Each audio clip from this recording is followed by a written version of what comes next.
cross product, right hand rule number 3.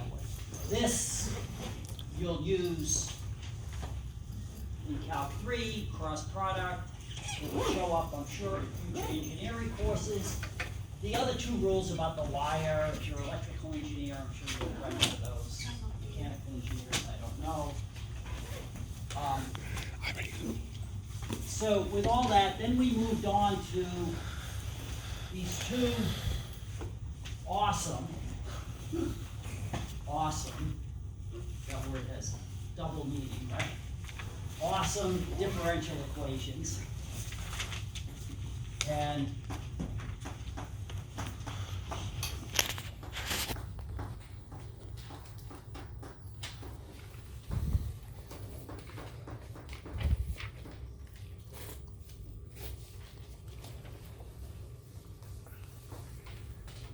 if you integrate both sides of this equation, your calculus should be strong enough to know that this is the differential form. What does dB mean? dB means a tiny contribution to B due to a tiny piece of wire. But we always want to know what B is, right? Not what dB is. So we find B by adding up all the dBs for any situation. And we get B by doing the integration of this.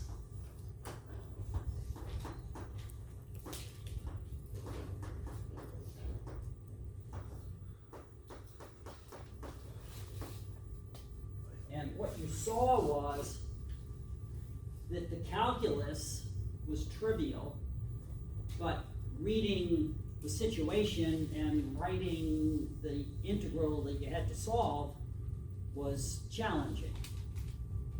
And once we wrote the integral, the calculus was nothing. You know, integrate all the dS's around a closed circle and you get 2 pi r. That's all. You don't have to really know any calculus or anything about even antiderivative and all that. And then we had Ampere's law.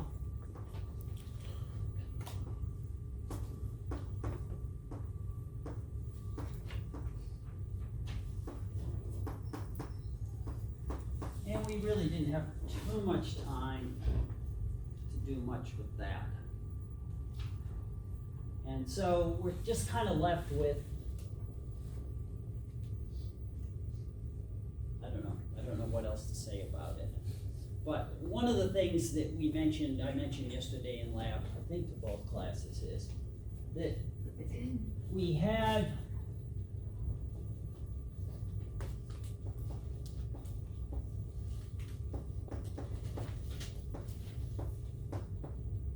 Gauss's law,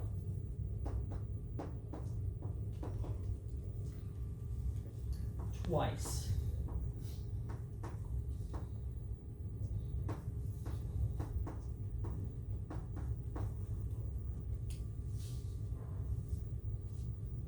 And you should understand, I hope that you understand, that this law is simply a statement of the fact that if you make a closed surface that doesn't enclose a charge, that via lines that go in have to come out.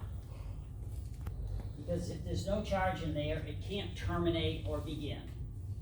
So it's just a recognition of that fact of an electric field, that field lines arise from positive charges and they terminate on negative charges. And this, what should this mean to you? This should mean that magnetic field lines have no beginnings and no ends. That every magnetic field line that arises closes on itself. And so when you have a magnetic field, there's no place that you can draw a surface where a line begins or a line ends in the surface. So that's just a recognition of that. And a lot can be derived from these seemingly innocuous or very abstract equations, as I mentioned yesterday, are Gauss's 2 laws and Ampere's Ampere's law, or 3 of the 4 of Maxwell's equations. And we now have the 4th, and that we apply to a lot of situations. And we write it like this. An EMF will be induced in a loop of wire or a coil. How much depends on the number of windings and the rate at which magnetic flux changes. And so you do need to remind yourself that magnetic flux, in a simple sense, is the field times the area times the cosine of the angle between them. It's the number of field lines that pass through a surface. So, and we'll see many examples of that. So what we saw yesterday is you can induce an EMF by changing any of these. Actually, we never changed that. But I think there are some examples in the assignment where that changes. Usually either we vary the field by, say, moving a magnet in and out of a coil. That varies the field through the coil. Or by changing, having a steady magnetic field and changing the angle. What's EMF mean again? EMF means electromotive force.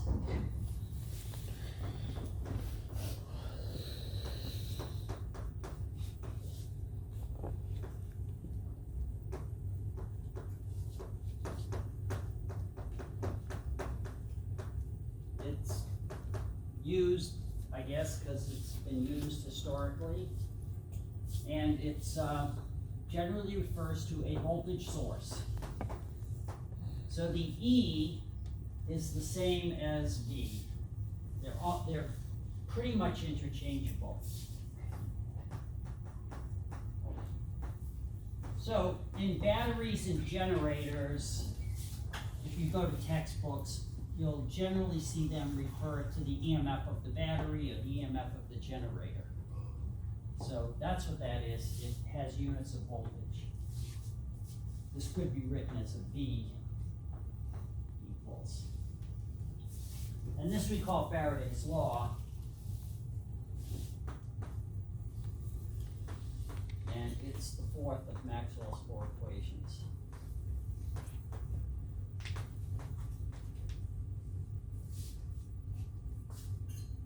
And so this is what you're using, referring to flux and referring to the rate of change of flux.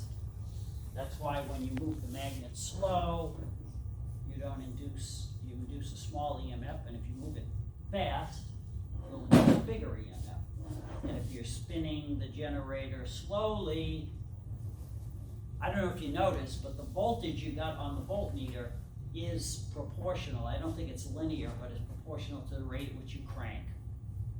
So if you wanted 6 volts, you're cranking at a certain speed. If you crank at about half that speed, you'll get 3 volts. And why is that? Because everything's constant, but the rate at which you're changing the flux. Is it negative, the entire thing? Well, it's negative, kind of like Lenz's law, but usually we just ignore the negative sign here, get the magnitude, and then use Lenz's law to get the direction.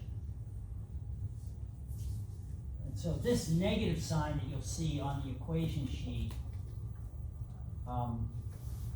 is an indication that the induced EMF is always opposing the change that's producing it, and that's what Lenz's law says.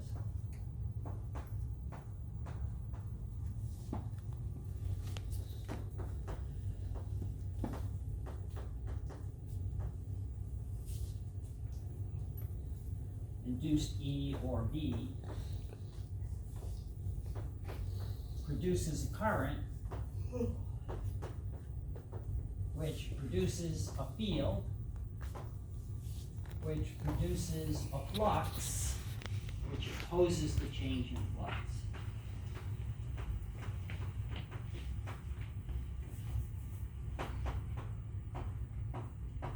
Because it's the change of flux And so that means that the induced EMF will tend to, if it can, right? And what do you mean if it can? Well, if you have a coil and it's not connected to anything, when you put the magnet inside, there'll be no current. Will there be any EMF? Yeah, you can read the EMF with a meter. But there won't be any current unless current is allowed to flow. But if there is a flow, that EMF will tend to produce current if it can, which opposes the change in flux. What does that mean? If the flux is increasing, it'll try to stop it from increasing. If it's decreasing, it'll try to stop it from decreasing. And you saw when the pendulum went into the magnet, it stopped it from going in. But if you tried, some of you were there, I should have told you to try this. Try pulling the magnet away from the pendulum, and it stays inside. You didn't see that?